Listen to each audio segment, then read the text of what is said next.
Hello दोस्तों, स्वागत है आप सभी का स्मार्ट बैंकर चैनल पर नए हो तो उसे सब्सक्राइब कीजिए। तो काफ़ी सारे बच्चों के डाउट्स आ रहे हैं कि सर मॉक टेस्ट में हम लोग के स्कोर जो है वो इम्प्रूव नहीं हो रहे। काफ़ी सारे मॉक दे चुके हैं हम लोग, लेकिन स्टिल पहले जो स्कोर आ रहा था स्कोर अभी वैसा का वैसा ही आ रहा है। दो तीन बातें हैं, मैं आप लोगों को बताऊँगा, ठीक है? इसे फॉलो करो।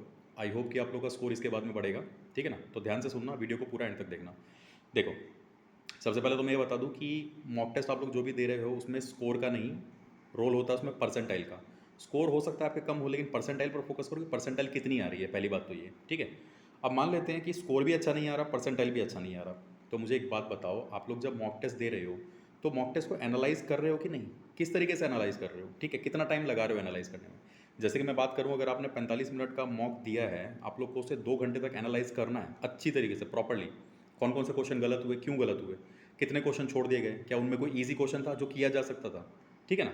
बाकी जो क्वेश्चन किए, क्या उसमें हमने कम टाइम लगाया कि ज़्यादा टाइम लगाया?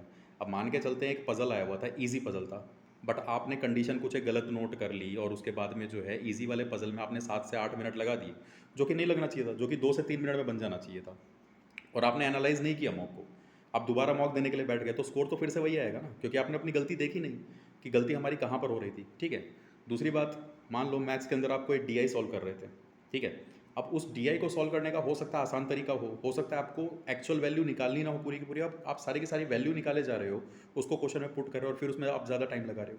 कई बार तो आपसे डी में रेशियो ही पूछा होता है ना कि रेशियो बताओ इसका क्या होगा, ठीक है? एग्जैक्ट वैल्यू कई बार नहीं पूछता है, ठीक है? तो ध्यान से आपको देखना कि क्वेश्चन किस तरीके से पूछा गया और आपने किस तरीके से उसको किया। एक फिक्स पैटर्न मत लेके चला करो दिमाग में कि हमको सारे ही क्वेश्चनों में, जैसे डी का क्वेश्चन आया तो उसमें वैल्यू निकाल करके चलनी है, ऐसा ज़रूरी नहीं है, ठीक है? कि सभी में आप लोग मतलब कि वैसा करो। कई क्वेश्चन ईजी होते हैं जो कि आप लोग को ज़्यादा मतलब पेन उठाने की ज़रूरत होती नहीं है उसमें, और आप फिर भी लंबी लंबी कैलकुलेशन किए पड़े हो उसमें, ठीक है ना? इतना ध्यान के। दूसरा, गलती आपकी दो टाइप की हो सकती है। एक तो हो सकता है कॉन्सेप्चुअल मिस्टेक, कि आपका कॉन्सेप्ट ही क्लियर नहीं है। फॉर एग्जाम्पल पाई चार्ट आया, ठीक है? तो पाई चार्ट से रिलेटेड हो सकता है आपका कॉन्सेप्ट क्लियर ना हो कि किस तरीके से इसको बनाना है क्वेश्चन, और आप बनाने बैठ गए सिंपल तरीके से, तो वो भी एक गलत तरीका है। पहले तो सीखो कि किस तरीके से उसको आसान तरीके से बनाना है, ठीक है? दूसरा फिर हो गया कैलकुलेशन मिस्टेक, कि आपने कैलकुलेशन में मिस्टेक कर दिया। कैलकुलेशन में जो मिस्टेक है इसको इंप्रूव किया जा सकता है धीरे धीरे, कि आप कैलकुलेशन स्पीड अपनी इंक्रीज करो, ठीक है? देखो कि किस तरीके से आसान तरीके से कैलकुलेट किया जा सकता है। परसेंटेज रेशियो, इन पे थोड़ा सा ज़्यादा फोकस करके चलो, ठीक है ना? तो मॉक टेस्ट दो, अभी जितना भी टाइम आप लोग के पास में बच गया है, सिर्फ और सिर्फ आपको क्या करना है, मॉक टेस्ट देना है, उसको एनालाइज करना है प्रॉपरली, बहुत अच्छी तरीके से, ठीक है? जैसे अगर मैं बात करूँ, सिंपल सा क्वेश्चन अगर आया हुआ है, मतलब कि सिलोजिज्म का क्वेश्चन आया और आपने वो गलत कर दिया, तो भाई ठीक बात नहीं है, क्योंकि कुछ एक चीज़ें ऐसी है जो कि गलत होनी नहीं चाहिए। रीजनिंग में अगर मैं बात करूँ, सिलॉक्स, इनिक्वलिटी, कोडिंग, डिकोडिंग, ये सब क्वेश्चन तो गलत ही नहीं होने चाहिए आप लोग के। इनको तो आपको पूरा ही पूरा ठीक करके चलना है, ठीक है ना? तो एक्यूरेसी पर फोकस रखो। दूसरा, जिन क्वेश्चनों में कम टाइम लग सकता है उसको कम टाइम दो।